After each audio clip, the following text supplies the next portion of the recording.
So, lahat na lang mahal yung mga lip kit. Eto guys, murang-mura lang siya. This is 269 pesos.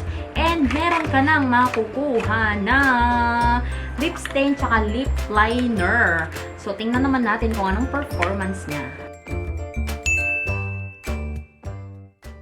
Hey Bear Fam! Welcome back to my channel. But if it's your first time to come here on this channel, I encourage you to click the subscribe button down below. And of course, huwag mo na rin kalimutan na i-click yung tiny bell button for you to be notified every time that I upload a video here on this channel. So today guys, is i-review ko po ngayon yung Sansan na High Definition Everyday Glam Lip Kit. So, if you want to know my thoughts about this product, please keep on watching. So, upon paglilinis po, dahil po naka-quarantine po tayo, may mga nahanap ako ng mga product na kailangan ko pa palang i-review. So, i-review po natin ngayon itong Sansan High Definition na Everyday Glam Lip Kit. And ito guys, meron siyang lip stain na isa, tsaka lip liner. And 269 pesos lang yung price niya. Ito na yung pinakamura na nakita ko na lip kit guys. Kasi yung iba 500 plus, ganyan. Kahit mga local brands na. Ito guys is 269. Imagine that. And you can buy this sa mga HBC store na malapit lang sa inyo. Meron din ata sila online. If mahahanap ko guys yung online nila, i-leave ko yung link in the description box down below. So, dito guys, ayan. Tingnan mo naman yung packaging niya, beshi. Napaka-cute. May pa-lips siyang ganyan. And then, dito sa side niya is kung anong color yung shade ng lip kit na makukuha mo. And then, dito din naman sa kanyang likod is meron dito yung mga directions, kung ano yung mga ingredients niya. And in fairness lang sa sa Sansan, mahilig sila sa mga vitamins. Kasi, eto daw meron siyang vitamin A, C, and E. So, napakahilig po nila sa kanilang mga vitamins. Ayan. Dito, nilagay nila dito with vitamins A, C, and E. So, parang yung makeup mo is pwede din siyang parang skincare mo na din. So, parang 2-in-1 yung mga product nila, guys. So, tingnan naman natin dito sa loob niya. Ayan. Meron siyang, in fairness mahirap tanggalin, besh. Kung hindi ako nagkakamali, guys, meron silang 4 na shades. Pero yung kinuha ko kasi is yung nude, sweet nude. Kasi mahilig talaga ako sa mga nude. As you can see right now, I'm in a nude lipstick. Pero tatanggalin natin yan later on. Ayan. Kasi ayoko na ng mga vavavoom. Pero may pa-pink sila, may pa-red sila. Tapos itong nude, tapos medyo yung, meron sila yung parang pa-brown. So, meron silang 4 na shades. Yan, guys. So, tingnan lang natin. In fairness naman sa kanya, hindi naman sila masyadong magkakulay. Lighter naman to. But anyway, you'll get the idea of it. Na parang ganun yung shade na makukuha mo. And then, yung kanyang packaging, guys, is clear lang to. So, makikita mo na pagpaubos na siya. And then, ito yung very violet. Ito talaga yung kanilang parang brand na sa mga makeups nila. And then, dito sa ilalim, meron po siyang kanyang shade which is Sweet Nude. Yan. Creamy matte lip stain with vitamins A, C, and E. And sa kanilang lapis naman na medyo nafe-feel ko na may movement na nangyayari. Sana po hindi po siya putol. High definition lip liner with vitamins A, C, and E din po siya. Ayan. So, buksan ko lang. Oh! Uy, in fairness ha. Yung kanyang, guys, is ganito lang kalaki. And then, may tasa na rin po siya. Ayan. Nakatasa na siya. And, ito naman kanilang creamy matte lip stain. Buksan natin. Uy, malinis. Ayan. So, may doe foot applicator din po siya. Ayan. Yung doe foot applicator niya. Uy, ang bango. Oh my gosh, amoy candy siya. Ang sarap. Naku, pag ito nakita ng pamangkin ko ni Antananing, gusto na naman niya ito. Alright, so tatanggalin ko muna guys yung aking current na lipstick gamit itong micellar water from L'Oreal. Ayan guys, natanggal ko na po ang aking lipstick. So, ang gagawin muna natin is ilalagay natin yung lip liner and then we will use the lip stain afterwards. And medyo i-ano ko lang kayo. So,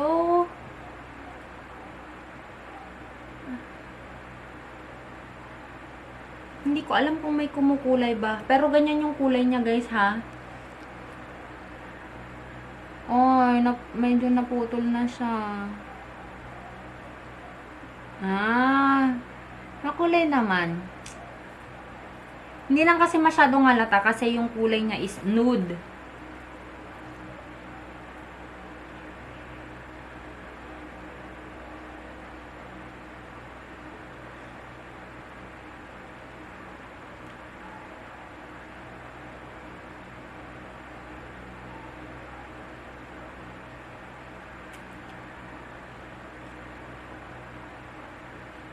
Ayan guys, so yung mga gilid-gilid lang po ng aking lips ang nilagyan ko para ma-define lang po yung aking parang mas lalo siyang lumaki yung lips ko po kasi malaki na talaga yan.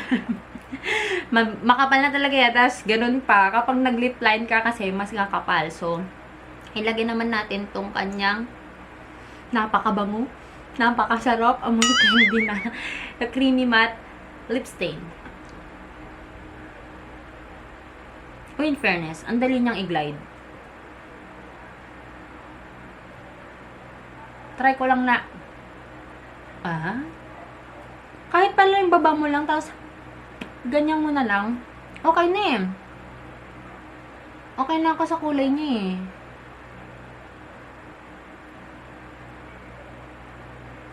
So, ito yung kanyang shade, guys. So, kung ano nandito, yun talaga yung makikita mo na kulay niya papunta sa bibig. Kasi feeling ko transparent tong lagayan niya. Ayan guys. So antayin ko lang siya na mag-dry and then titingnan na lang natin kung paano yung performance. Update guys is dry na po yung aking lips. Ayan. So mga 1 minute mahigit bago siya nag-dry up. Ganun siya medyo matagal siya. Pero kung nagmamadali ka naman, kung hindi mo naman i-wear test, di ka naman kakain agad, so why not?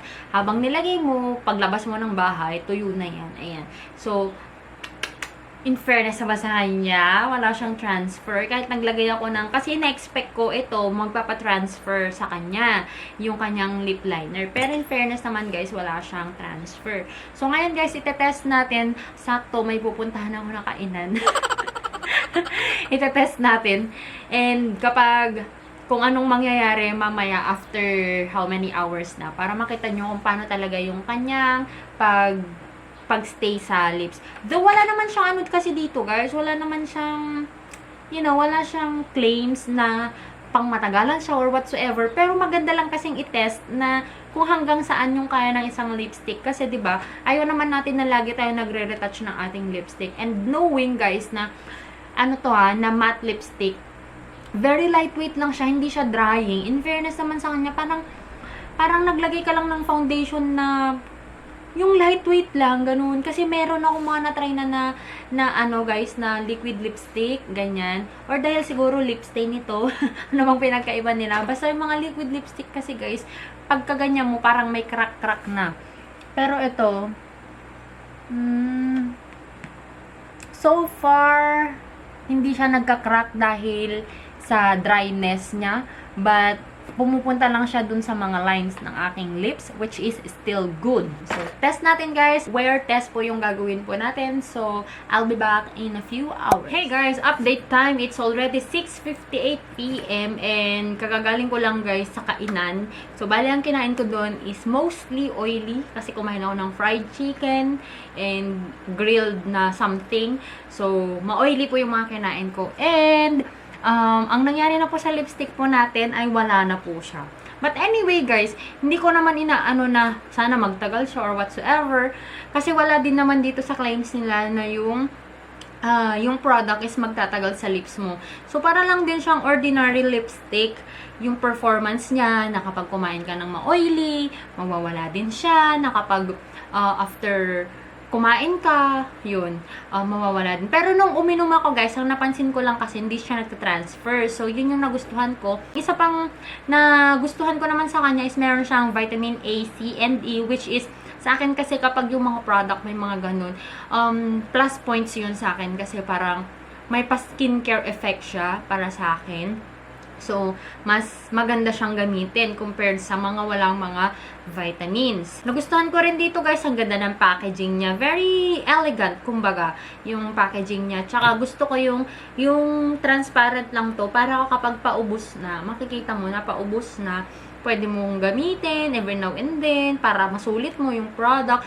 And isa pa guys, Napakabango nito. Gustong-gusto ko yung scent niya. Napakabango talaga. Ewan ko ha, pero sa mga na-try kong mga Sansan products, ang babango nila. So, yun yung mga napansin ko. And with the price of 269 for these two, sa akin okay na siya guys. Kasi, parang naging free na lang tong lip liner. Kasi itong ganito, may mga mabibili ka na mga 250, ganun, mababa, pinakamababa na siguro 250. Ang pinakamababa pa lang na nakuha ko or nabili ko na lipstick, na liquid lipstick is yung ganito lang kaliit oh. Parang ganito lang yung laman niya. Parang kalahati lang niya. Less than 200, mga 180 pesos. Pero with this thing, yung creamy matte lip stain is 6 ml. Ayan. Pero guys, may expiration date pala siya. Sana pala ginamit ko na to last year. Kasi mag-expire na siya on August. May 2 years kasi siya na lifespan. So, I might use this every now and then para masulit natin. Kasi ilang buwan na lang mag-expire na po siya. If you want to know kung i-recommend ko ba siya, of course, i-recommend ko siya sa inyo. Unang-una na very mura lang po siya. Ayan, tsaka gustong-gusto ko yung shade niya, guys. Pang everyday, na hindi ka yung parang kahit mamalengke ka, yung wearable, kahit saan ka magpunta. Actually, kahit pumunta ka ng party, kung hindi ka mahilig sa mga, vavavoom na colors, you can easily swipe that. Tapos, pwede mo lang din siyang dalhin, kahit ito na lang dalhin mo. Actually, kahit dito lang sulit na sulit ka na sa presyo niya. So, yun lang guys. I hope you enjoyed watching this video. Kung magustuhan mo pa yung mga ganitong mga reviews, please comment down below kung ano pa yung mga gusto nyo i-review ko. And share this video to your friends. And if you haven't subscribed to this channel yet, please do subscribe and click the notification bell button para lagi kang ma-notify every time that I upload a video here on this channel.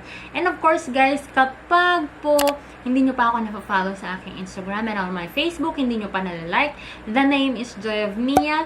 So, that's it guys. I'll talk to you guys on my next one. Bye!